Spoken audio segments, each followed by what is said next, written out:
Ito ang iRadio. Naglilingkod para sa sambayanang Pilipino. Sikat sa sukat, hari ng QC, hilig ng Pasig, tinututukan ng taga-Bikutan hanggang Alabang. Ito rin malamang, panay-panay, nakikinig ang Pasay. Navotas, Parañaque, Valenzuela, Mandaluyong, Caloocan, patok sa Marikina, ang hilig ng Taguig, atin na rin ang millennials ng Manila. Number 1 sa Laguna, Pampanga, Bulacan, Batangas, Cavite, millennials ng Baluarte. The millennials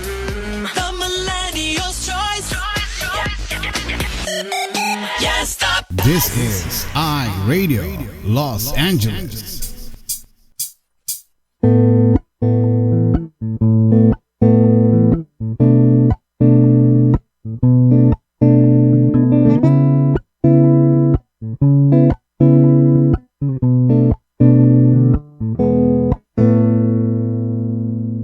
Ikaw ba ay mayroong mga problema? Madalas malungkot kapag nag-iisa. May alam ba kung sa'yo ay magpapasaya? At siguradong lungkot may mapapawi nila. Salita ng Diyos binabahagi nila upang tayo ay mapalapit sa Kanya. Kaya naman halika na at manood na sa iRadio at tiyak ikaw ay liligaya. iRadio, I'm sure sasaya ka dito. iRadio, ang pagpapala ay lalapit sa'yo. Hindi ka magsisisi, yan ang sigurado. At tiyak problema ay malilimutan mo. iRadio, I'm sure sasaya ka dito. iRadio, ang pagpapala ay lalapit sa'yo. Hindi ka magsisisi, yan ang sigurado. Pangako. Sa iRadio, mga host ay nakakamangha. Talagang full charge, hindi nakakasawa. Mga blessings ay binabahagi nila. Kaya si Lord talagang pinagpapala sila. Dito ay talagang talented ang lahat. Mapakanta o sayaw, hindi nagpapaawa. Kaya't halika na sa iRadio, tumutok ka na upang ang araw mo ay maging masaya.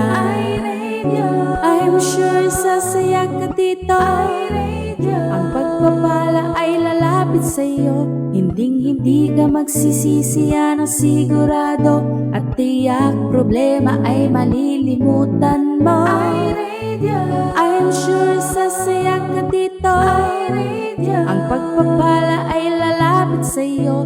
Hindi ka magsisisi, yan ang sigurado. Pangako.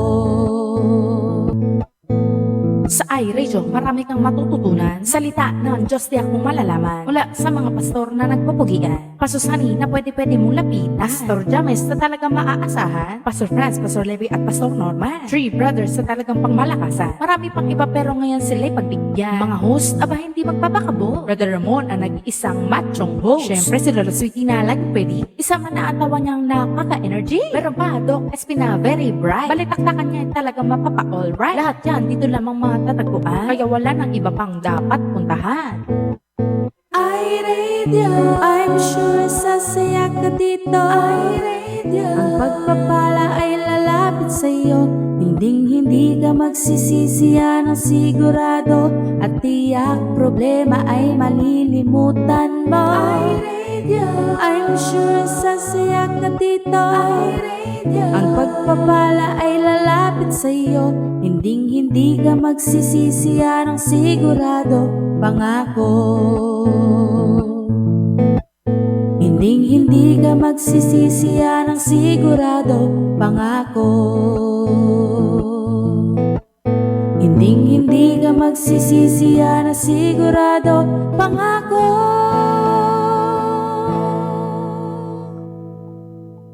That's right. That's iRadio LA ating jingle. Thank you, Rejoice, for the beautiful composition. Ito po yung ating tawag dito, station, yung ating jingle at ginagamit na rin natin as a ating station ID. Magandang morning dyan po sa ating mga kababayan sa sa Pilipinas. Dito po sa Los Angeles, magandang hapon dyan. Isang mainit na araw ng Sabado. At nako, grabe pong init ngayong araw ito. Parang summer na siya. No? Itong araw na ito, nagbo-broadcast po tayo ngayon sa iRadio_LA. At yung dati natin ginagamit, hindi na po natin gagamitin yun. Pilot test po natin ito. Kung successful ito, ay ito na yung ating magiging bagong ating tirahan dito sa Facebook.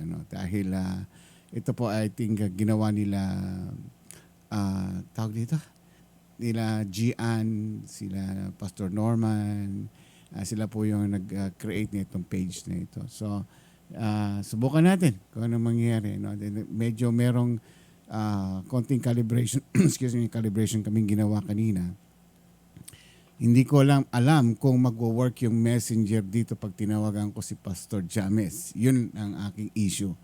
So far, stable yung ating audio, video, pumasok siya. Yung ating mixing, pumasok na rin siya. So, ang worry ko lang yung mamaya yung pagtawag ko kay Pastor James.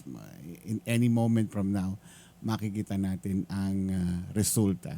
Pero bago tayo mag-umpisa, tawagin na muna natin ang ating first, yung ating mga bagong bisita o mga kasama natin. Hindi bisita, mga talagang kasamahan natin dito sa programa. Especially dito sa iRadio from Monday to Friday. Tawagin natin si Nanay Pilipinas. Hello, Nanay Pilipinas. And si Eka Andes. We have Unix Arturo. So for now, 4 muna yung ating nakakaalam dito sa ating program. Kasi usually, doon sila sa luma nating FB page tayo nagbo-broadcast. Doon sila nag-aabang. Pero this time ay bago na ito. Testing lang natin to. Paki-share lang po sa ating mga kaibigan, kasamahan na, dito na tayo. Ito yung ating bagong pagbo-broadcast ngayon dito sa FB. Alright, umpisa na natin ang ating Bible study for tonight. And hopefully, tingnan natin kung magwo-workout ito. No? Tawagin natin si Pastor James. Teka, ito na. Ayan. Magkukwento-kwentuhan pa. Kasi ngayong araw na ito ay birthday ng mami ko. No? So, i-celebrate namin dito sa sa bahay. Tingnan natin kung nandiyan siya. Ayun, pumasok. And hopefully, tingnan natin kung Pastor James. Yes. Ayun, naririnig mo ba ako? Yes. Yes, star, loud and clear. Alright, very good. Saan mo ko nakikita? Doon sa dating messenger pa rin? Oh, of course, messenger ko pa rin. Doon nag-click eh. Pero yung view, saan mo ko nakikita? Sa Yung bago, sa bago. Sa bago. Oh, na mayroon nakalagay doon eh, underscore ako eh. Oo, yung may kulay pula na logo na na iRadio. Doon ko kasi inopen ko yon, tapos doon na Very good. So, okay na. So, welcome sa bago nating tirahan ngayon. Oo. Ayan. At nagkaroon na lang konting issue dito dahil yung mga software na ginagamit ko hindi gumagana. So, dinala ko sa office ito nung Friday, kahapon, At yung mga kasamahan kong IT, dinisect natin yung software. Nagkaroon ng issue doon sa HTML, yung pagbo-broadcast ng video at saka ng sound, wala. May video pero walang sound na lumalabas yung aking mga mixer. Ito kasing mixer natin dito may USB type kasi. Hindi ina-apply hindi tinatanggap ng program. But anyway, thank God, successful naman. Kamusta dyan? Napakainit ngayong araw na ito. Dito, medyo pinapaligiran ako ng mga Rod Navarros. Alam niyo naman, kung kilala niyo si Rod Navarro. Si Rod Navarro? Di ba? Mahangin. Hindi. The king of mahangin. Naalala ko si Rod Navarro nung yung father ko sa DCWB nung araw. Yeah. Yan yung expression yun ng araw. Hindi si Ben David pala yun. Ben David. Oo. Hindi. Si Ron Navarro yung malakas na hangin, di ba? Yung electric, puro electric, electric fan. fan. Oo. Standard electric pan. Yun ang kanyang Oo. commercial Kaya- ng araw. Oo. Napapaligiran ako. Kaya, Kaya okay na okay pa lang ano dyan, ha? Ang temperature mo sa loob, ha? so, mayroon ako nakitang technique kasi na kanina, pero gagawin ko yun, yung sa electric fan, lalagyan mo ng coil. Coil. Yeah. Coil, sa harapan. Ah. Tapos, yung tube na yon lagay mo sa Tubig. tubig na malamig. Oo. Na umiikot yun. Oo, ayun. Yun. Effective ba? Parang aircon na labas dun. No? Effective ba yun? Yeah, effective yun eh. Pero Kasi, mahal yung copper tubing na yun, ha? well, kaysa naman sa Aircon, ano? Oo. Sabagay. Pwede rin, ano? Yung mga, Madali. sa Pilipinas, maraming nag-iimbento ng ganyan. Baka merong magbibigay sa'yo ng tip para, ano, kasi kanya-kanyang paraan sila doon, eh. Maraming paraan para makatipid ng kuryente at saka sa sobrang init din doon. Imagine, nung last time nandoon ako, hindi ko dinadanas yung 42 degrees na init doon. Ngayon, umaabot na doon ng 45 up to 52. Oh, wow. Yeah, Punta ka sa Baguio, kahit na summer dun, naka-jacket. Oo. Ganon. Oo. Mataas Pero kasi. lahat yun yung jacket, wala na yung likod. sa sobrang kasi naputol na lahat ng mga pine tree, wala nang silungan. Naku. Anyway, Alright, sige Pastor, ikaw na dyan. At pag-aaralan natin tong program na ito. sige, magandang umaga po sa inyo dyan sa bansang Pilipinas. At tawag dito, it's our Independence Day, no? Napakaganda po ang ating pagtatanghal ng Independence Day na nakikilala natin na minsan sa ating buhay ay nagkaroon tayo ng kalayaan, no? Iba kasi yung malaya tayo, no? Malaya sa mga ibang mga bansa. Anyway, bago sa lahat, gusto ko pong batiin po si Nanay Pascua, no? Ano pangalan mo? Mami Karing. Ay, Karin. tawagin ko nga. Happy birthday po, Nay. Oo. Sabi po ni Ramon ay 23 po kayo. Oo. Pero may palim na times 3. Ay. Mabura. Bata pa yun, 60 ko. Andun siya Busy. nanonood ng TV. Tama natin, kapanalangin natin siya mamaya. At sana po ay pagpalay kayo ng Diyos, pahabahin pa ang buhay nyo. At actually, ito nga yung pag-aaralan natin, no? Na a time for everything. No? At ito ang hilingin natin sa Panginoon. Bago sa lahat, tayo po ay manalangin. Okay? Ama namin Diyos na makapangyarihan sa lahat, muli naman po kami lumalapit sa inyo sa oras na to.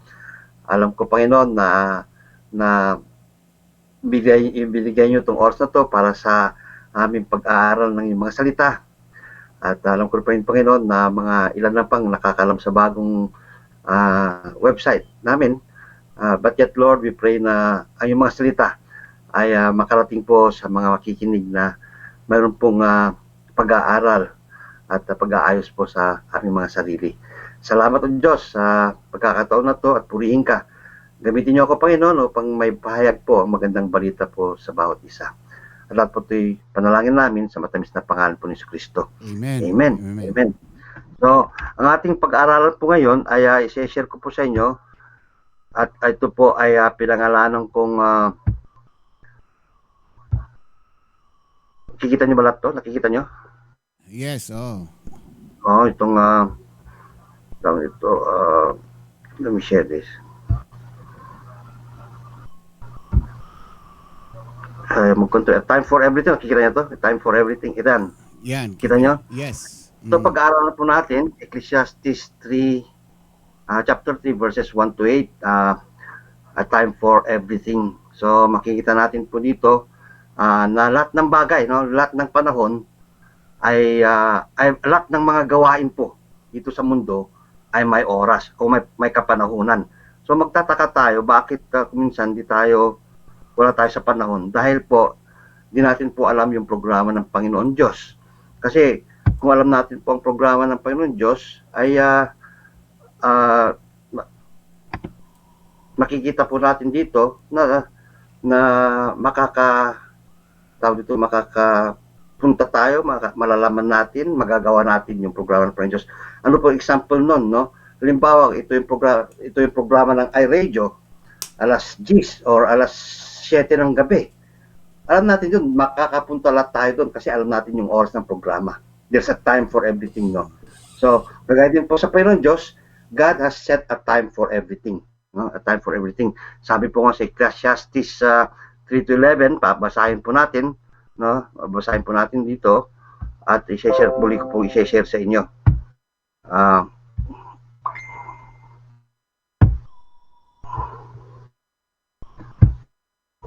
Ito po yung nakikita niyo na ba to? Hindi pa.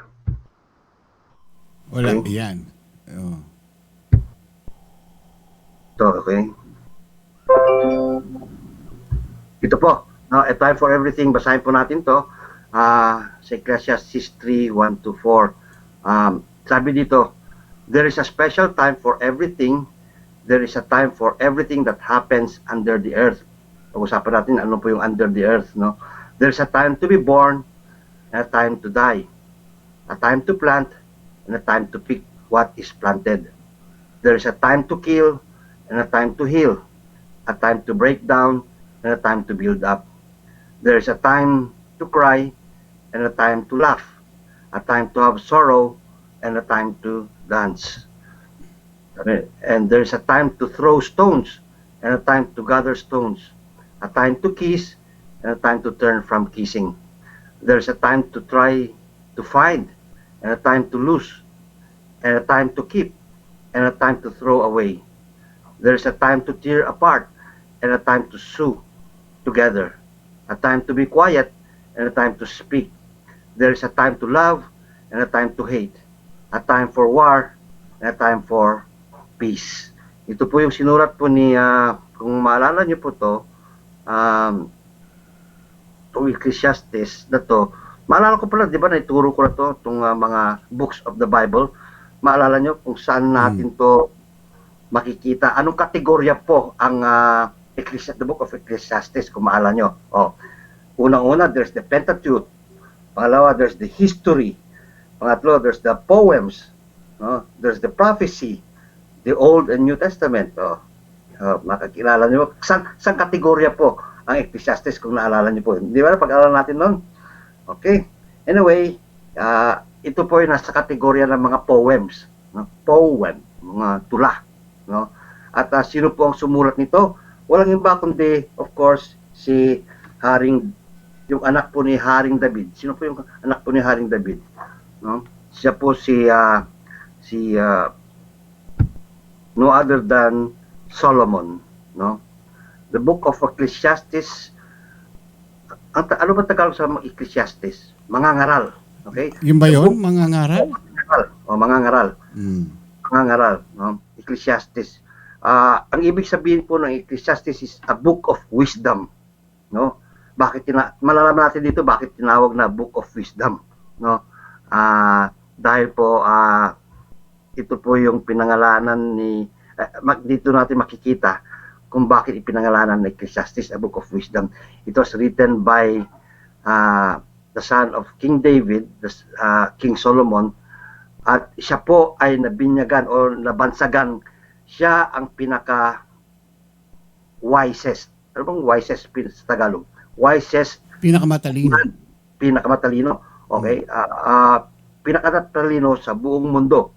Wala nang hihigit sa kanya. Kung may higit sa kanya, then nagkamali ang Diyos. Kasi yun ang sinabi niya, walang hihigit sa kanya.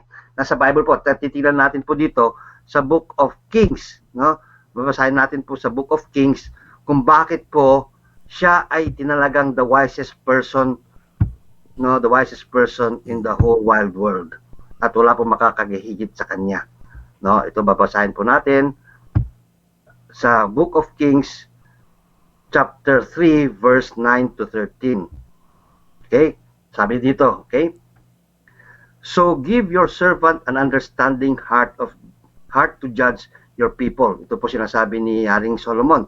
Bigyan niya ako, sabi ng pag-uunawa at yung understanding heart to judge your people, to discern between good and evil, for who is capable of judging this great people of yours. Kaya nga, nakita, sino nga naman na makakapag-rule sa mga mareklamadong maraming reklamong mga kababayan niya, no?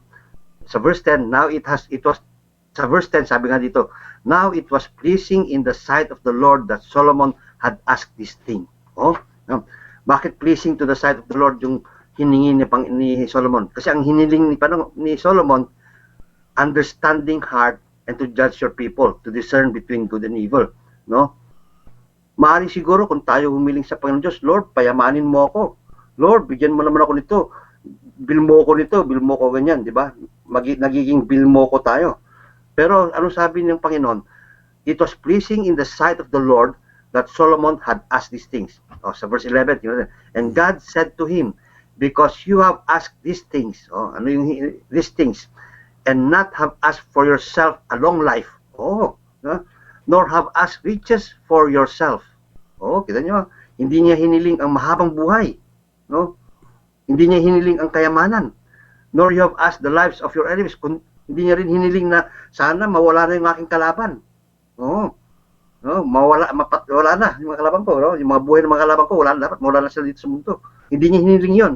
Pero ang sabi ng Panginoon, but you have asked for yourself discernment and understand justice. Napakaganda po ang hiniling ni Haring Solomon. So, patuloy tayo sa verse 12. Behold, I have done according to your words. Behold, I have given you a wise and discerning heart. Kita mo? The Lord gave Solomon a wise and discerning heart. Para, sabi niya, so that there has been no one like you before you. Sabi niya, walang ibang tao, no? So that there is no one like you before you. Walang taong magiging kagaya niya nung sa una. So siya yung una no? Siya yung una na wisest person of all time. Nor shall be like you arise after you. So wala na ring taong may papanganak na mas hihigit pa sa katalinuhan, sa karunungan ni King Solomon. Kasi sinabi ng Panginoon yan wala. Before him and after him, wala. So siya lang that's why he was called the wisest person ever lived on earth. So yung mga nakikilala po nating napakatalino na tao ngayon, wala. Hindi nila mapapantayan o mahihigitan si Haring Solomon. Kasi yun ang sabi ng Panginoon Diyos At makikita natin po sa mga gawain niya. No? Sa mga gawain niya. Sa sobrang talino, ito po ang nangyayari sa kanya. And sabi nga dito, sa verse 13, I have also given you what you have not asked. Kita mo. Wow, sabi niya, what you have not asked. No? Kumbaga may special feature pa. Dahil hindi mo hiniling to sa akin, sabi niya, both riches and honor, so that your lifetime you will have no equal among kings. Kita mo to, di ba? Binigay pa rin ng Panginoon Diyos ang kayamanan at karangalan, no? Sa kanya. Sabi niya, at walang magpapari sa kanyang hari in all your days, no? So walang magpapari sa kanya. Napapalit sa kanya na maging ganoon. So makikita natin dito, kapag iyon ang hiningi natin sa Panginoon Diyos sa buhay natin, no? Makikita natin po yung buhay ni King Solomon na napakaganda ang buhay niya nung umpisa, dahil nung nasa kanya na kasi ng kayamanan, no? Well, nandun ang katuksuhan, no? Nandun ang katuksuhan. Kaya po naisulat niya ang mga ngaral, ang Ecclesiastes, no? Ang Ecclesiastes. So, bakit niya sinulat po ang Ecclesiastes? Bakit niya sinulat to? Tignan natin bakit niya sinulat. King Solomon, dahil si King Solomon ay isang taong sa kanyang katalinuhan, gusto niya laging may kasagutan. He is a seeker on a quest for the meaning of life. And what is the purpose of life? Sa kanyang katalinuhan kasi, nakita niya lahat kaya sabi sa sinulat niya, under the sun, sa ilalim ng araw na to, sa mundong ito, in the world, sabi niya, nakita ko lahat ng gawain ng tao. Sabi niya, nung nakita niya gawain ng tao. So, there's the heart of, parang hindi siya kontento. That's why he needs to conquer, he needs to seek more. sa kanyang hahanap, no? Sa kanyang paggamit ng kanyang katalinuhan, nagawa niya kasi lahat ng bagay na under the sun. Ito sabi niya, when he was beginning his search and his purpose, sabi niya, under the sun, maliban sa Panginoon, wala mga ito, sabi niya. Apart from God, there is no sense, sabi niya. Kaya mapalad tayo, mga kapatid, na isinulat po ni King Solomon itong Ecclesiastes, itong libro na to, upang sa ganun nga ay that we may know God's purpose in our life. Kung babasahin natin po yung the whole Ecclesiastes, makikita natin po our purpose in God's life, itong sa buhay natin. Alam niyo kung bakit? Kasi lahat ng bagay dito sa mundo, lahat ng mga ginagawa natin, walang kabuluhan kung walang Panginoon Diyos. Yan. May kabuluhan lang yon dahil kasama natin ng Diyos. So, ibig sabihin, kung hindi natin gumagawa tayo ng mga bagay, though it's something worth it, though it's something na napakaganda sa mundo, pero wala naman ang Panginoon, hindi nyo kasama ang Panginoon, walang ordinasyon ng Panginoon doon, walang blessing ng Panginoon, it's nothing. Sabi nga ni Haring Solomon, walang kabuluhan to. Vanity, vanity, vanity. Kasi ginawa niya lahat yung ginagawa ng mga tao ngayon, nagawa niya na. Sobra-sobra pa. Kaya nga lahat ng mga ginagawa natin is just a replication of the past. Walang bago Walang bago, is a replication of the past. Ginagaya lang natin. Though, dahil nga sa inventions, technology has improved than before, the principle is still the same. No, the principle is still the same. Di nyo ba alam na may mga discoveries tungkol sa baterya noong unang panahon, yung baterya, there was a discovery about battery that could, na yung baterya na yun, siya nagpapailaw. Diba? Doon natin kinakabit ang ating mga linya para sa ating mga bumbilya sa battery. They found, tawag nito mga teknolohiya noon, no? Which actually we have copied that. We have copied that from them, no? Bakit niya sinulat? That we may know the purpose of life. Pangalawa, that we may know the plan of God for the people, for your life. No? Unang-una is yung purpose sa buhay. Ang pangalawa is that ang plano ng Diyos. Okay? Bakit sinabi ni Haring Solomon, malaman ko ang plano ng Diyos? Because there is a time for everything. No? Kaya ang ating title ng ating pag-aaral ngayon is there is a time for everything. No, lahat ng bagay ay may oras. Nilaan po ng Panginoon Diyos ng mga bagay yan sa kanyang oras, hindi sa ating oras. Okay? Tandaan nyo, it's God's time and not our time. Now, if we do our time in line with God's time, perfect timing yun. Kaya sinasabing perfect timing. Kaya kung minsan di natin nagkakataon tayo na bakit hindi natin nakakamit ang mga bagay dahil wala sa timing Yeah. There's a time for everything. By this, God provides the cycle of life. There's a cycle of life. Season, kaya there's seasons of everything. It works for us. Kung mayroon tayong mga bagay na dapat gawin sa season na yon. Kaya kung nandun tayo sa season na yon, sa oras na yon, yun ang dapat nating gawin. Para pag ginawa natin yon, approve tayo sa Panginoon Diyos. Kasi nasa tono tayo, nasa tono.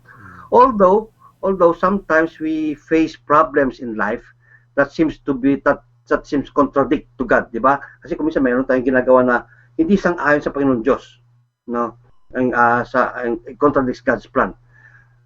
Pero mga kapatid, this shouldn't be, hindi dapat maging hadlang sa ating buhay to, no? Sa ating pananampalataya. But rather, sabi ko nga minsan, take it as an opportunity. No? Bakit ganito nangyari sa ating buhay? Bakit nagkasakit ako? Bakit nagkaganito ang mga problema natin? Take it as an opportunity to discover, no, that without God, life's problem have no lasting solution. It is an opportunity for us to discover that kung wala ang Panginoon Diyos sa ating buhay, ang mga problema yan, laging nandyan. No? Walang solusyon. Kahit na ano ang gagawin natin, ang problema na yon ay hindi nabibigyan ng solusyon dahil wala ang Diyos.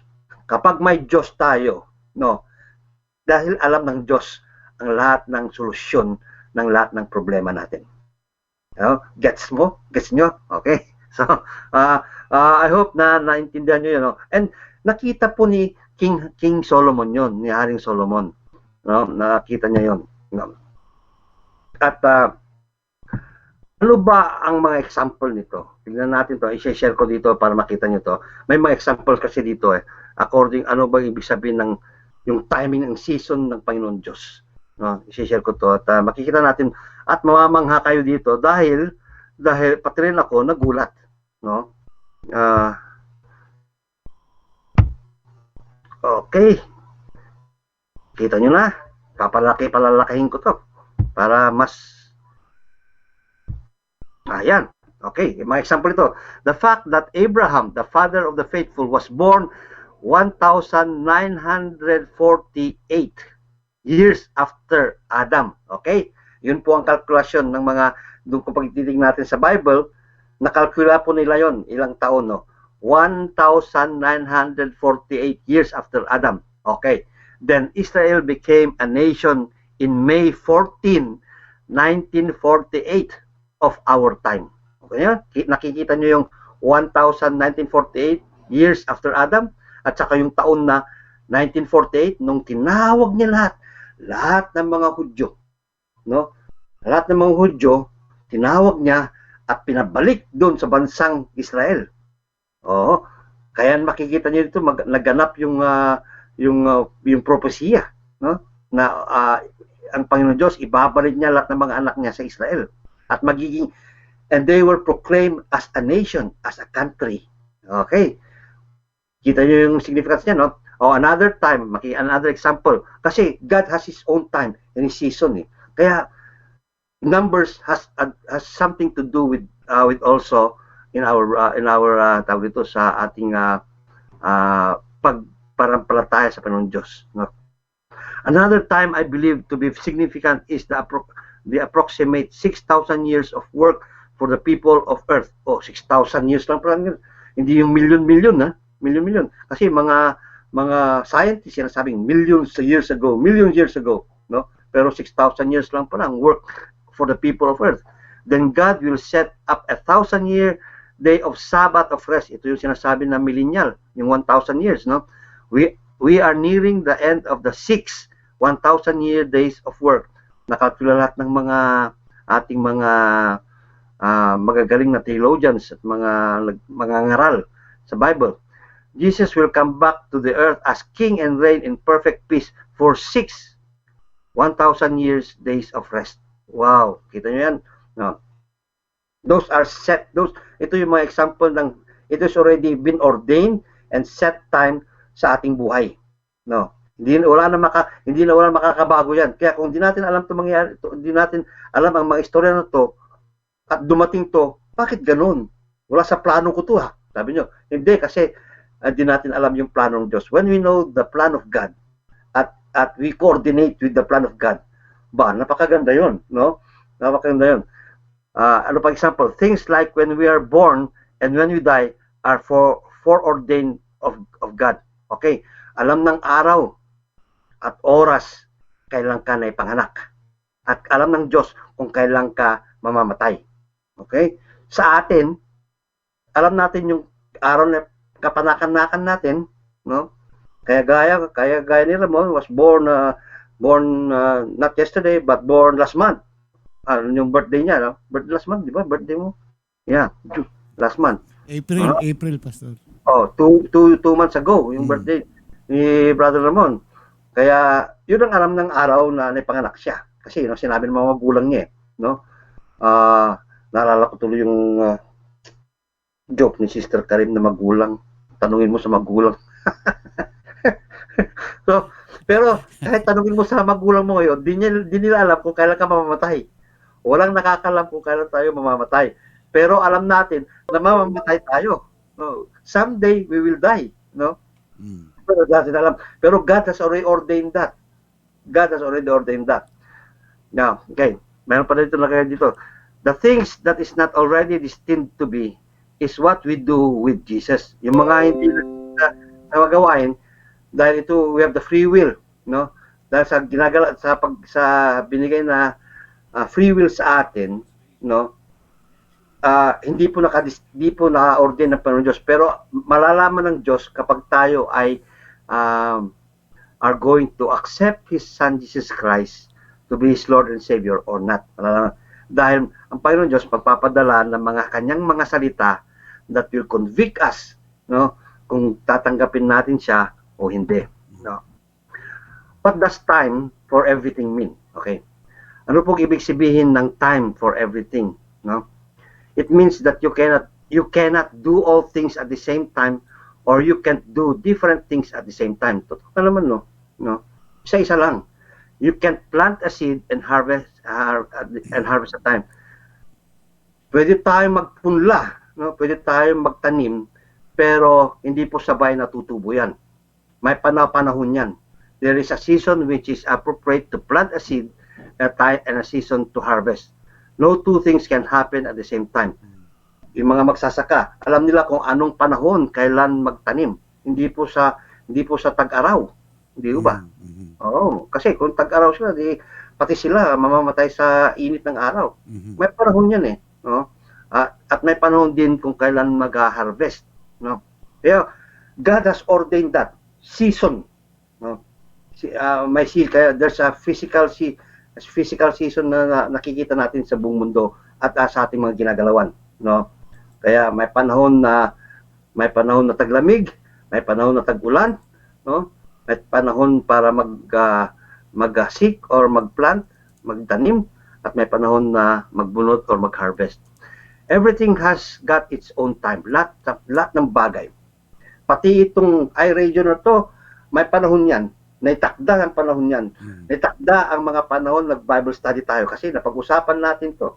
Na alam ni napag-usapan, and it was set by time at pinayagan ng Panginoon Diyos. It was na-orchestrate ng Panginoon, lahat ng Panginoon dyan, Kaya nga nung namamangha nga kami. Namamangha tayo, di ba, brother?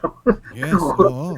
So, there's a time for everything. Kaya kung makikita nyo, kung hindi natin tinupad, yung sabi ko, alam nyo, nung panahon na bumabalik sa akin yung salita ng Diyos, nung nag-uusap tayo, pwede kong sabihin na, mayroong maraming pastor dyan. I don't think na magkakaroon tayo ng ganitong programa. Totoo yan. Oo. I think na maraming tao pa rin ang hindi natin naaabot ang salita ng Diyos. Ay, no? oo. Dahil sa iRadio na to, sabi mo, dahil na nangyari to, God ordained this already. And at dahil sa nangyari, dahil sa mga nabaghabag ako noon. Nabaghabag. Oo, dahil sa pinabaghabag ang Panginoon Diyos ang aking damdamin, kaya tuloy na pupunta ako dyan at nagkaroon tayo ng usap-usapan at ito nangyari. And God was testing us kung itutuloy natin o hindi. Di ba? Okay. Well, pasalamat tayo sa Panginoon that it went out the way He wanted it. Dahil ito yung puso natin. Ang puso natin kasi noon is to share the gospel.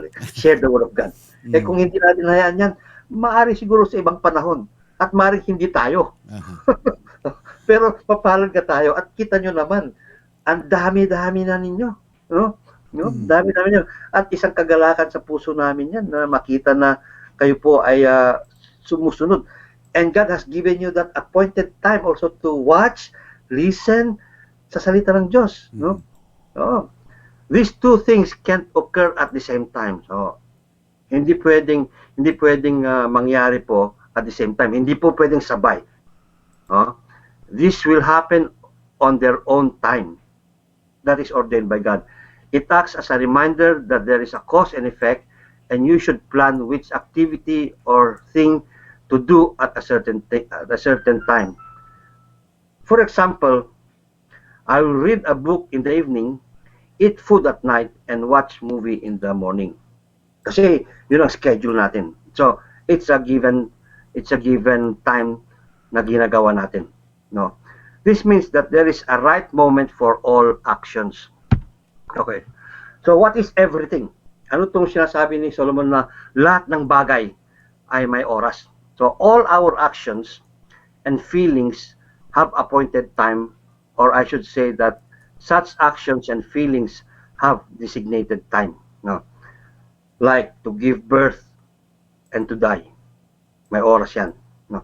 A plant and to uproot what is planted, to kill and to heal, to tear down and to build up, to weep and to laugh, to mourn and to dance, to throw stones and gather stones, to embrace and shun embracing, to search and to give up a lost, to keep and throw away, to tear apart and sew together, to be silent and to speak, to love and to hate, for war and peace. Alam ko lang tumatakbo sa isip niyo mga kapatid. Pwede pala pumatay ng tao, no? Pwede pala akong itong gawin to. May bibigyan ko nga ng oras to, you know? Iba po ibig sabihin yan, no? Kaya napakaganda na bumalik kayo na naman po sa linggo, ay sa Sabado, dahil pag-aaral natin bakit may oras ng kapanakan, may oras na mamamatay, bakit may oras ng pagpatay. Pero yung pagpatay dito, hindi po tayo, no? Hindi po tayo. Sa Panginoon to. Ito yung oras ng Panginoon to, yung ginagawa niya. Ito yung oras ng Panginoon, hindi tayo, no? Tayo lang po yung recipient ng oras na itong gagawin. Kaya kapag sabi ng Panginoon, ito yung oras oras na mapapanganak ka, yun, to time to give birth. Yung sabi, sa Kanya yun, oras ng Panginoon yun. Yung time to kill, sa Panginoon yan. Hindi tayo yung mapapanganak. So, I will explain to you more of this the next Sunday or next Saturday. Kung nandito po kayo, makikita nyo kung bakit, no? Kung bakit nagkaroon ng season ng lahat ng mga bagay na to. So, mga kapatid, I hope and pray na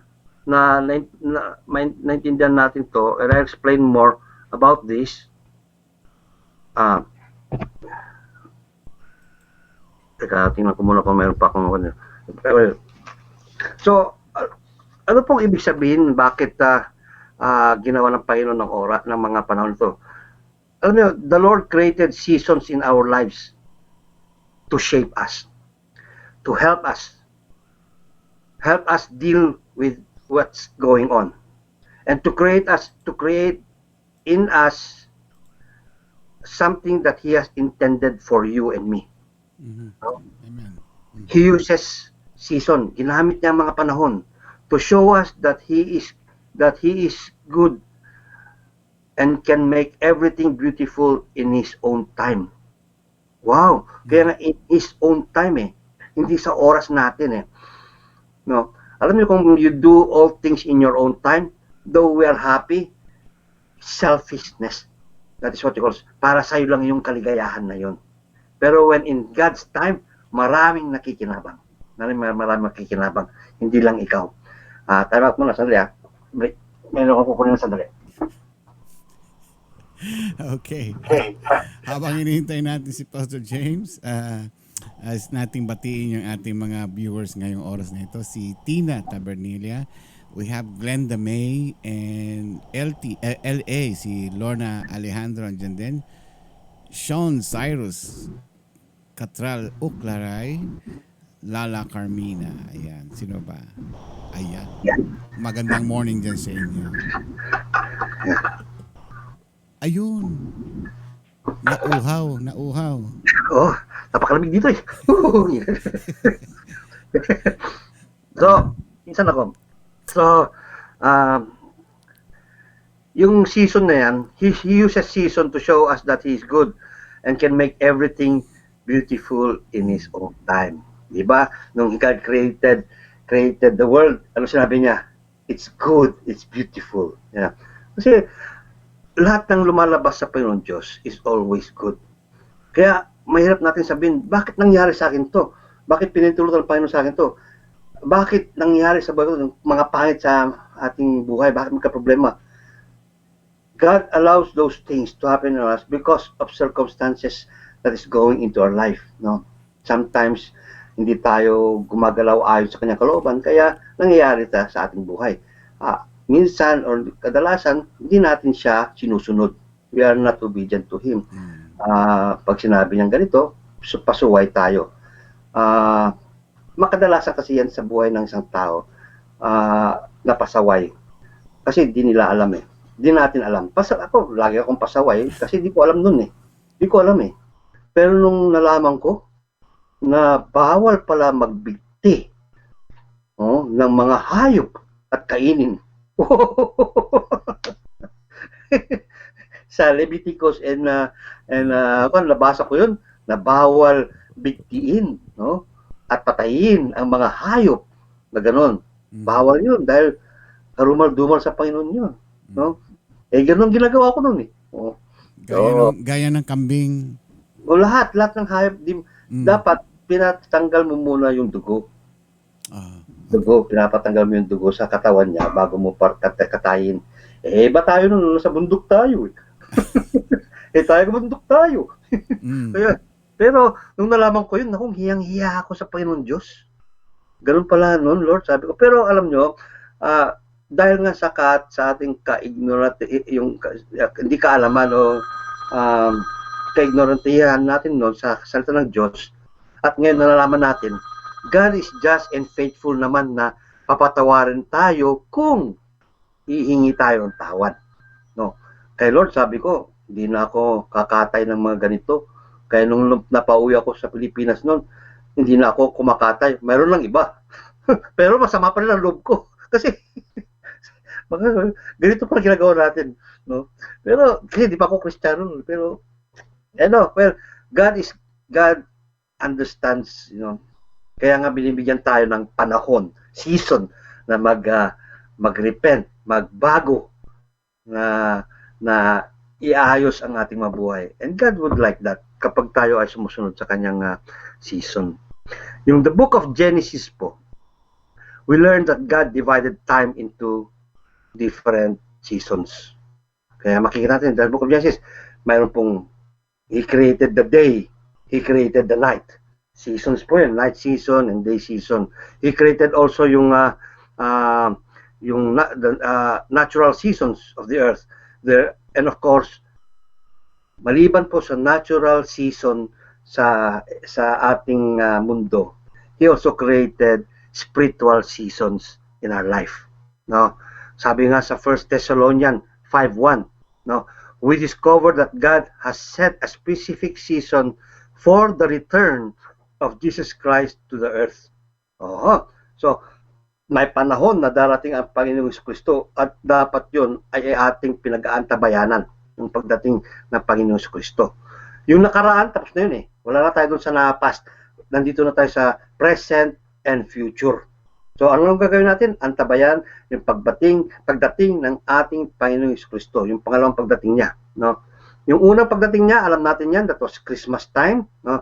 Yung we celebrate that during Christmas. At yung pangalawa ay ito yung pag-iintayin natin na pagdating niya. Those are seasons that God has ordained, no? Has ordained that, no? In Acts 1:7, sabi dito, we learn that God has predetermined the specific season for the complete restoration of the nation of Israel and salvation of the Jews. In Acts 11, maalala nyo kung kailan nagkaroong nasyon ang Israel?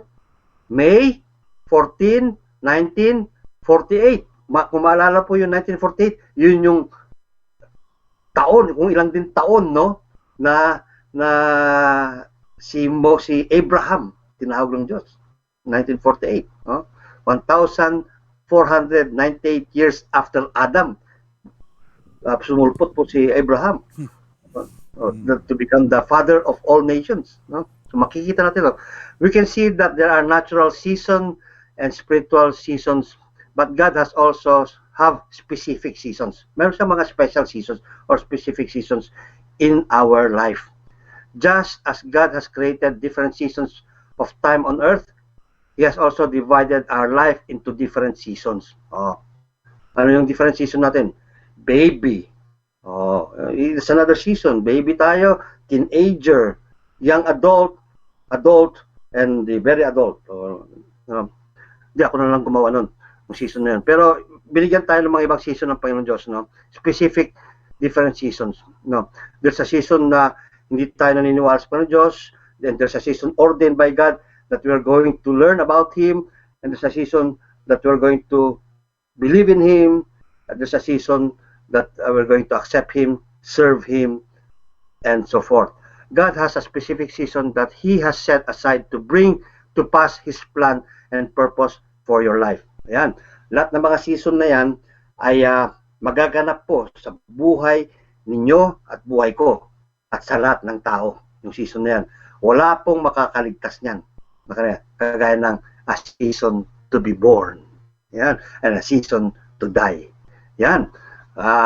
Mapag-aralan natin po kung bakit naipanganak tayo, ang purpose niyan, at bakit tayo mamamatay. Why there's always a season for that. Bakit wala nang, bakit kaya tanungin natin, tanggalin na lang yung season to die. Napakaganda, di ba? Mayroon po.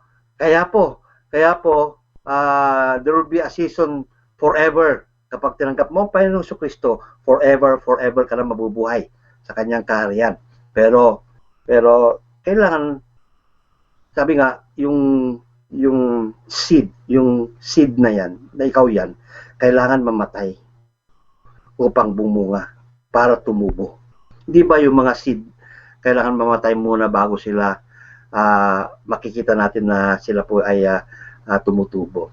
Alala sa biology, no? Sa ginagawa natin yung mga tawag nito, mga seed na yan, nilagay natin sa tubig lang, no? Mamamatay sila doon, then makikita natin tumutubo. Ganun dapat ang buhay natin. We have to die to get to in order to earn what we call forever lasting life. Well, there are two forever lasting life. Sa kapamahakan at sa kaginawaan, no? Sa Panginoon Diyos at doon sa eternal death, which is condemnation. No. So, God has specific times for us. And this season will help us to deal and create us into what God has intended us to be. So, kailangan malaman natin po, ano bang purpose niyo, Panginoon, sa aking buhay? Oh, it's no longer our purpose. No, God's purpose. Kasi alam niyo bakit? Kasi nilikha tayo ng Diyos, kaya sabi ko nung Thursday, nilikha tayo ng Diyos for His glory. Oh, kaya alamin natin, Lord, paano ba ako magiging glorious sa iyo? Oh, binigyan kita ng talent, saan mo ginamit ang talent mo? Binigyan kita ng ganito, saan mo ginamit ang yan? So, alamin natin kung bakit. Kasi gusto ng Diyos na kapag binigay niya sa atin itong mga material, maging man material things o physical things or material spiritual things, ginagamit natin to para sa Panginoon Diyos. Upang nga sa ganun, tayo ay nagiging ilaw. Yung ilaw na may liwanag. No? Hindi yung bumbilya na walang liwanag. Tayo yung bumbilya na umiilaw. No? Na kumukuha tayo ng kuryente sa Panginoon Diyos. Yun. O, kaya kung aandap-andap kang bumbilya, kailangan itap mo na sa Kanya para diretso sa Kanya. Kasi yung paandap-andap ka, ibig sabihin yan, nakakonekta ka siguro sa kabila. Kaya mahirap yun. Kaya tingnan natin yun. No? God will change the seasons of life sa ating buhay. Kaya nung unang panahon, hindi tayo nakakakilala sa Kanya, pero ngayon nakakilala na tayo. Yun ang mga season na sinasabi ko na yun. No? There are some more difficult seasons. Kaya dumadaan tayo sa mga pagsubok. May mga season na pagsubok. No? Kaya huwag nating takbuhan o layuan at hingilin sa Panginoon Diyos na sana wag tayong makatanggap o makaranas ng paghihirap o mga sacrifices sa mundo. Dahil kung wala yon, hindi po mabubuo o molded. Our faith would be molded into the way that God wants us to be presented. No? Na ang ating pananampalataya ay parang kang Superman na ginawa, oh, Lord, ito pananampalataya ko, malakas ka, ang pananampalataya mo, ganun dapat, no? Hindi yung nagtatago tayo, tinatago natin, no? Mga kapatid, time is important sa atin, no? All experiences listed sa yung binasa natin ngayon at times in these verses are appropriate for a certain time. Kaya pag-aralan natin lahat yan. Kagaya ng a time to hate and a time to love. Pero ang ibig sabihin yan, ipapaliwanag ko sa next week. So I hope and pray mga kapatid na sa ating pagtatapos ng part 1 ng ating pag-aaral ay makikita natin kung bakit ginawa ng Panginoon Diyos na may oras, no? There's a time for everything, a season for everything under the heavens. Bakit sinabi under the heavens sabi ni King Solomon, sa ilalim ng araw, sila under the heavens, sa under the heavens or under the sun. Kasi lahat ng nangyari sa above the sun, perfect dun sa Panginoon Diyos yun sa Panginoon Diyos yun. Under the sun, tayo nandito sa mundo. At nakita po ni King Solomon ang mga gawain ng tao. Tandaan nyo, binigyan siya ng karunungan at katalinuhan. Minasdan niya ang buhay ng bawat tao, bawat alipin niya, mga servants niya, bawat mga hari ng bawat bansa. Kaya lahat ng mga hari ng bansa noon, no?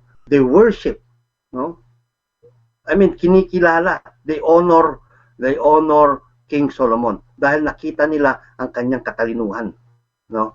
At dahil sa kanyang katalinuhan, dumaganak ang kanyang kayamanan, lumaki ang kayamanan, at ginamit niya yun para sa Panginoon Diyos. Kaya nga sabi ng Panginoon Diyos kay David, hindi ikaw ang magtatayo ng aking templo, kundi ang anak mo.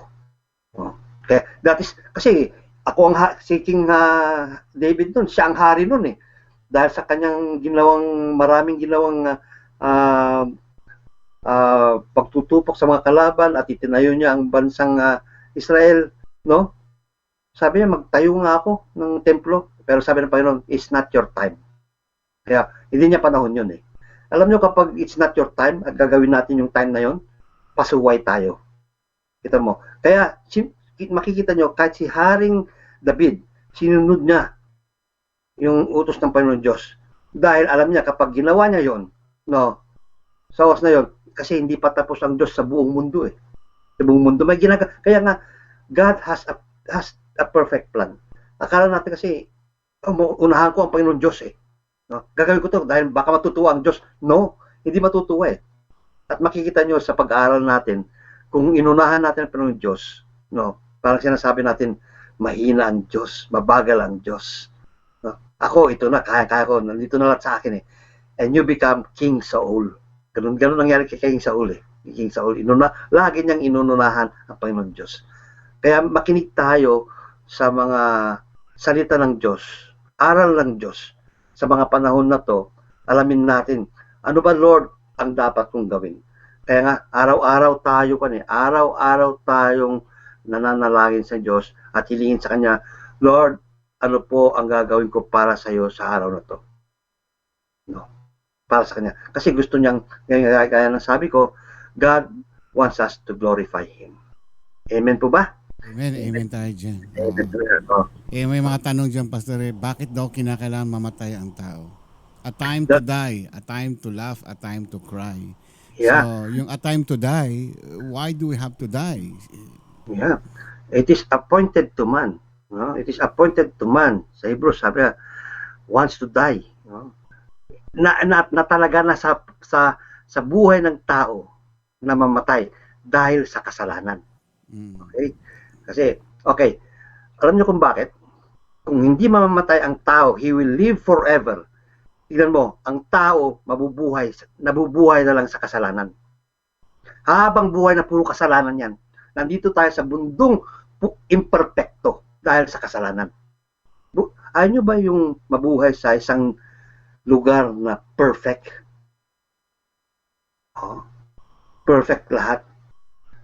Wala tayong sasabihin na, bakit ganyan? Kasi dito ngayon, tandaan nyo, kaya tayo napapatanong ng mga ganun, kasi nakikita natin yung what is evil Nakikita natin what is evil. Kaya nga nung kinain yung prutas sa gitna ng hardin, they will know what is good and evil.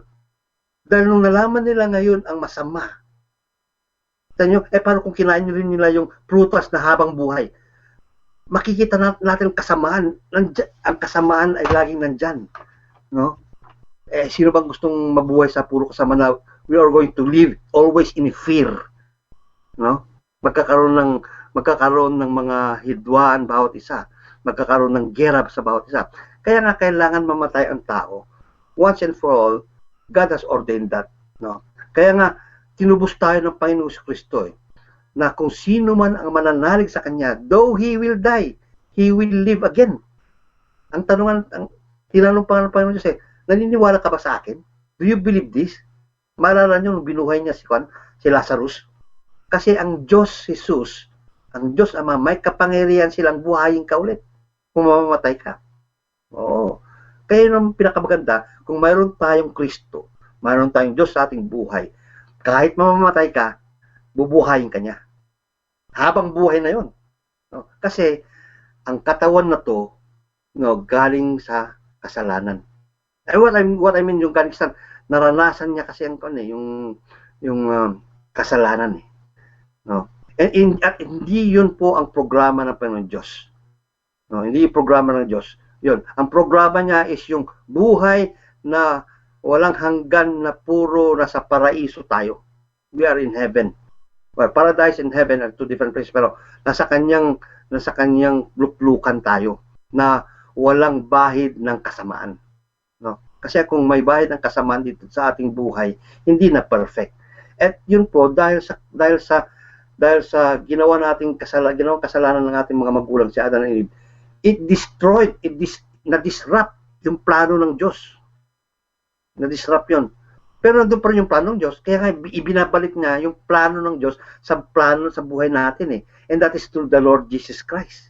No? To the Lord Jesus Christ. Kaya Panginoong Kristo namatay No?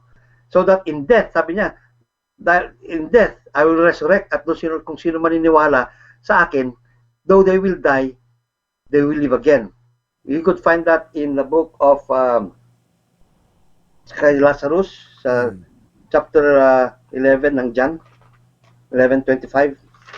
Basahin ko ito para mas sigurado dahil kung sa akin, maaaring hindi maniwala yung ibang tao, pero sa salita ng Diyos, I hope that they will believe. Sabi nito, Jesus said, I am the resurrection, chapter 11, verse 25 of book of John. No? Jesus said to her, I am the resurrection and the life. He who believes in me will live even if he dies. And everyone who lives and believes in me will never die. Do you believe this? Ang tanong ngayon, naniniwala ka ba to? Itong hamon ng Diyos sa inyo at sa ating lahat, naniniwala ba kayo? Kaya kailangan mamatay ang tao. No? To gain back the original plan of God to us. Amen. Kaya huwag niyong katakutan ang kamatayan. Katakutan niyo ang kamatayan kung wala kayong Panginoong Hesukristo. No? Pastor, matanong ko lang, doon sa Genesis, babalikan natin si Adam and Eve. Yes. Nagkasala sila dahil they disobey God's command, yung eating the forbidden fruit. Yes. Okay? So, do you think kung hindi sila sumuway doon sa kautusan ng Panginoon, do you think Adam and Eve ay still nabubuhay ngayon? Oh yeah. Kasi walang kamatayan And we will be with them. At of course, may plano kasi ang Panginoon Diyos We don't know the plan. Pero of course, because when there is no death, lahat yan. Kasi sabi ng Panginoon, you procreate You go multiply. Sabi niya sa dalawa you multiply. You multiply. So let's go back from that time, So sinabi ng Panginoon yan kasi pinalayas din sila sa Garden of Eden. Tama, yeah. So dahil nagkasala sila, si lalaki, ikaw paghihirapan mo ang kakainin mo at ikaw babae maghihirap ka ng 9 na buwan sa panganganak. Ito yung curse na ibinigay sa kanilang dalawa. Yes. Which is minana natin ito. My question is, kung ito ba ay babaguhin natin ang senaryo na hindi nag-violate o hindi nilabag ni Adan at Eva yung kasalanan o yung pinag-uutos ng Panginoon na yon. Do you think sa ngayong panahon ngayon ay merong pagbabago na hindi tayo mamamatay lahat? Or do we still multiply? Sa palagay mo kaya? Kasi pinaalis sila sa Garden of Eden. From that time, nag-multiply sila. What if hindi sila nagkasala, hindi nila nilabag yung kautusan na yon? Do you think magmumultiply sila? Do you think mamamatay sila? That's a good question. No? That's a very good question. I could only say na dahil walang kasalanan. Kasi ang bunga ng kasalanan ay kamatayan. So kung walang kasalanan, walang kamatayan. Okay. So ibig sabihin niyan, it's still God's program yan eh. Programa ng Diyos yan. Kaya nga when sin came in, na-disrupt the entire creation. Because sin came in sa kanyang creation sa mundo. Kaya kita mo, pati hayop na damay na hindi na sila maging amo sa atin eh. Again,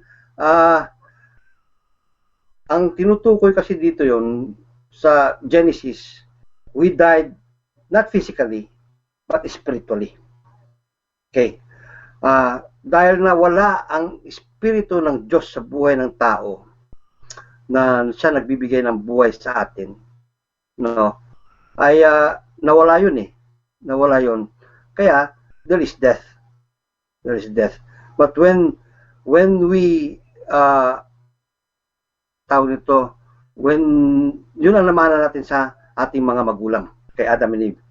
So, kung hindi nawala yun, then, I believe, we will live forever. We live forever. At of course, iba yung plan, nagkakaroon, kasi hindi na pa natin alam yung hindi yung totoo. Totoo nga, yung buong plano ng Diyos sa ating buhay eh. Na-disrupt eh. Alam mo yung in time of, halimbawa sa umpisa to, ito dapat tayo, dito tayo, dapat ito tayo eh. Pero dito pa lang tayo eh, na-disrupt eh, sa parte na to, disrupt. Ito yung magandang lugar eh. Na-disrupt tayo dito eh. Na-disrupt yung parte to. And we are living in this time. We're living in this time. Na-disrupt yun eh. Pero may plano may plano ng Diyos after yung ipapakita niya ang napakagandang plano when we resurrect with the Lord Jesus Christ. Ang ibig sabihin niyan, dahil sa ating panampalataya sa Kanya tayo pupunta. And we will see the plan of that. Yung bakit gano'n. And that's a very good question. And I could just only go as far as that. Pagdating sa panahon kung tayo na sa langit, itatanong ko rin yan, Lord, ano bang plano nyo? And we will go behind the scene. We'll go behind the scene na, kapag di pala kinain ni Adam and Eve, ito pala mangyayari sa atin. Hindi, because tinago ng Diyos yun eh.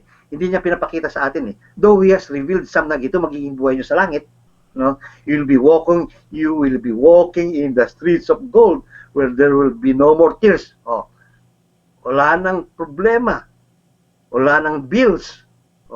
Hindi na kayo mga problema na wala na kang pagpasalog. I mean, hindi na po maging problema yan. Kasi sa langit, wala nang problema. Nandiyan na in our kasi nandiyan ang Panginoon Diyos eh.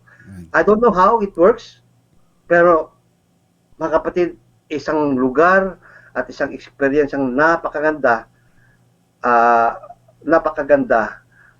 in compared to what our life right now. So, sabi nga, ito, why did Apostle Paul say, for me, is to die, and to die is gain. No? Dahil when he dies, kapag mamamatay siya, alam niya, mag-gain niya lahat ng mga pangako ng Diyos sa isang tao na naniniwala sa Kanya, na wala dito sa mundo. Amen. Yeah. Kaya nga, huwag nating katakutan ang kamatayan. No? Pero tandaan nyo, katakutan nyo sa panahon na wala ng kamatayan. Dahil darating ang panahon, even death, we will going to seek death. Dahil sabi, napakahirap ang buhay sa mundo. Patayin nyo na ako. Pero wala ang kamatayan. Hindi papahintulutan ng Panginoon Diyos ang kamatayan na dumapo sa buhay ng mga yun. Kaya doon tayo matatakot kapag hindi na dumapo ang kamatayan. Dahil, oh my gulay, sabi natin sa buhay natin, ano pa nagawa ko. Amen. So, yeah. Malalim na pag-uusapan tungkol sa death. And we will talk about that when we go through why there's a time to die. Alright. Naku. Yeah. Magandang story. I mean, discussion yan. Pero ituloy natin next time. Minsan Yeah. jamming tayong lahat dito ng mga nanonood. Yeah. Oh. On the spot question. Kasi very interesting topic about death. Yung kamatayan, sickness, death, yung paghihirap ng isang tao. Ito yung dinadanas ng ating mga kababayan. Hindi lang sila, lahat ng tao sa mundo ay nakakaranas ng paghihirap, ng pagsubok, ng mga sickness. Lahat tayo dadanas niyan. And it's a good topic. Magandang pag-usapan natin to next time, Pastor. Pero as of now, wala na tayong time. And thank you so much sa maganda nating discussion ngayon. Yung mga questions po natin dito ay ibabalik natin dito sa ating itong ating webpage ngayon, itong ating page na ginagamit ngayon. Pwede natin itanong doon yung mga or i-follow up natin. O kaya doon sa yung chatting room na yung Yeah. doon magandang discussion. Kung may yan. mga tanong sila doon, pwede nilang i-direct sa chat room, then we could share that on next time. Kasi maaaring maging mayroong mga personal, no? Or maaaring mayroong mga, ganda.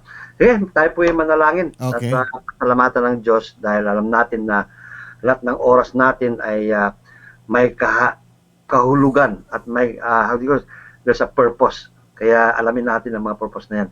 Tayo po manalangin. Maraming Diyos, muli naman po kaming lumalapit sa inyo at sa ganun na nga ay nagpapasalamat sa panandaliang oras, sa isang oras na naman po na binigay nyo sa amin sa araw na to upang sa ganun nga ay makapag-aral po kami tungkol po sa inyong season, sa why everything has time, no? At why there is a time for everything. Amen. At ngayon po lang namin nalaman na akala po namin na dahil nga sa ating freedom that gagamitin namin itong oras para sa amin. But yet, Lord, sana po bumalik kami upang makita po namin muli at malaman bakit mayroong oras ng bawat ang mga ito and what is the purpose of this. At doon nga, malalaman namin po ang aming purpose. At ganoon nga, kung nagagampanan namin ang aming mga purpose, ay nakakapagbigay kami ng glory sa iyo. Kaya alam po namin na yun naman at nais nyo na mangyari sa aming buhay. Kaya Panginoon, salamat. Salamat at nabubunyag po sa amin ang mga bagay na ito dahil gusto po namin maging malapit po sa inyo. Ang aming panampalataya ay nagiging malakas at naging matatag kapag dumarating po ang mga panahon. Salamat sa mga natakdang panahon po sa amin at sana po ay magagamit namin ito sa pagbibigay ng kaluguran sa pangalan.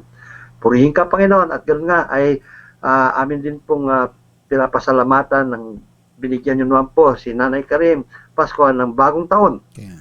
Salamat po sa mga taon na pinagkulob nyo sa kanya at sana sa bagong taon na ibinigay nyo, magamit naman po sa pagbibigay ng mga bagay-bagay na magbigay ng kalulatian sa inyong pangalan. At sana po sa kanilang pagtatanghal ng kanyang kaarawan ay mabigyan niya sila ng kagalakan, higit sa lahat, Panginoon, mapagpurihan ka.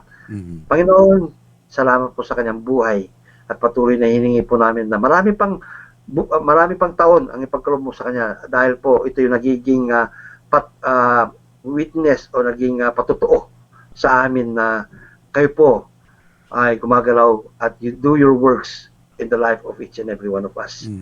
Upang sa ganun nga, kami po ay nakakakita, nakakarinig, nakakaalam, ay din po ay nabibigyan ng encouragement, nabibigyan po kami ng kalakasan at magpatuloy po na magpugay at magbigay ng kaluguran sa iyong pangalan. Purihin ka sa lahat ng araw, lahat ng buhay, sa lahat ng buhay, parte ng aming buhay. At lahat po tinalangin namin sa matamis na pangalan po ni Kristo. Amen. Amen. Amen. Happy birthday po, Nanay Karim. Ayan, nanonood siya. Oo. Nanonood siya sa labas. Sige po. Kita-kita tayo minsan. Alright. Pastor, kita tayo bukas. Yeah. Sige. Alright. Sige. Thank you so much. Okay, thank you din. At sa inyong lahat. See you later. Alright, bye-bye. Alright. Bye-bye. Alright, Pastor James po. Ganda na ang topic natin regarding doon sa Ecclesiastes na a time for everything. Yung bang lahat may a time to cry, a time to laugh, a time to die. Maraming panahon sa ating buhay na dumarating at darating pa na hindi natin ito maiwasan. Maganda yung question kanina. Kung siguro hindi nagkasala si Adan at Eva o yung ating ninuno ng mga magulang ay maaring hindi tayo makasalanan ngayon. O yung, kung hindi sila nagkasala or hindi sila sumuway doon sa utos ng ating Panginoon, maaring sa ngayon nabubuhay siguro tayo ng masagana, na nabubuhay tayo ng masaya. Hindi natin alam kung ano yung mangyayari. Siguro sa aking palagay, sa aking opinion, kung hindi nagkasala si Adan at Eva, siguro silang dalawa pa rin. Siguro silang dalawa pa rin dito sa mundong ito. But hindi natin alam ang plano ng Diyos. On the other hand, o sa kabilang banda naman, siguro kung hindi sila nagkasala, ay marami pa rin tayo. Pero hindi natin alam kung ano yung magiging buhay natin sa ngayon. Maraming discussion yan. Panginoon lang, ang Diyos lang ang nakakaalam. Siya may plano. On the first place, sa umpisa pa lang, alam na ng Diyos na ano ang mangyayari ngayon, bukas at sa darating ng panahon. So I think, alam ng Panginoon na magkakasala si Eva that time. Alam niya na matutokso siya. Dahil una nagkasala si Eva bago si Adan. Siya yung unang kumagat nung forbidden fruit, yung mansanas, dahil siya ay tinempt nung ahas, nung devil. Tinempt siya. At ipinasa niya ito kay Adan, at si Adan naman ay kumain din itong pinagbabawal na itong forbidden fruit na ito. Marami pong istorya ito, maraming explanation na malalim na pag-aaral na maaari nating pag-aralan in the future. We need mga experts sa theology ang makapagpapaliwanag ng mga katanungan na ito. For me, ang masasabi ko lang nabubuhay tayo sa mundo ngayon. Tanggapin na natin kung ano tayo ngayon. Pagpatuloy natin ang personal na relasyon natin sa Panginoon. Ano man yung dumating na history nung nakaraan at sa kasalukuyan ngayon, importante po na meron tayong personal na relasyon sa ating Panginoon. At yan po ay guarantee na dumating ang panahon na tayo ay babawiin ang ating buhay ng ating Panginoon, kukunin niya tayo. For sure, tayo ay mabubuhay muli kasama natin ang ating Panginoon Diyos, na wala nang no more tears, no more pain, no more sufferings doon sa tahanan ng ating Panginoon. Dito sa mundong ibabaw na ito, temporary lang po tayo. Sa ayaw at sa gusto natin ay mamamatay din tayo. Iba-ibang paraan kung paano tayo babawiin ng ating Panginoon Diyos. Ang iba sa atin ay magkakasakit. Ang iba sa atin ay mamamatay ng by accident. Ang iba sa atin ay natutulog lamang. So iba-ibang paraan kung paano tayo kukunin ng ating Panginoon. Ang sa akin lang po ay maging handa tayo. Handa ang ating espiritu, ang ating kaluluwa, na ang ating paniniwala na tanggapin natin ng Panginoon Diyos. Meron tayong relasyon na sa ating Panginoon Diyos, na at anytime bawiin man niya ang ating buhay na ito, itong katawan na ito, ang ating espiritu, ang ating kaluluwa ay pupunta sa Kanya para tayo ay maging isa na kasama natin ang ating Diyos Ama. Maraming salamat po sa ating panonood sa itong ating Bible study ngayon. We hope that ang iba sa inyo naliwanagan. Kung may mga katanungan kayo, pwede po nating i-question yan dito sa ating page na ito, itong ating homepage ngayon dito sa iRadio_LA Facebook page. At kung di naman meron chatting room yung mga tagapanood o tagapakinig ng iRadio. Ayan. Doon nyo bato yung question kay Pastor James at sasagutin niya lahat ng yung mga katanungan. Birthday ni Mother ngayon and I have to go para asikasuhin ko yung mga brothers ko. And hanggang sa Monday uli, or which is Tuesday dyan sa inyo, magkakita-kita tayo muli at magkasama-sama tayo. Tandaan po natin, mahal na mahal tayo ng ating Panginoon Diyos at lagi po tayo magpapasalamat sa mga bagay na dumarating sa ating buhay, maging ito man ay masalimot, masaya, always, yung mga test na yan, pagsubok yan, kinakailangan lagpasan natin. Ako po si Ramon Pasco with my partner Karim, ay magbabalik po kami sa inyo sa Monday. God bless po sa inyo and ingat-ingat po kayo. Happy weekend po sa inyong lahat. Good night.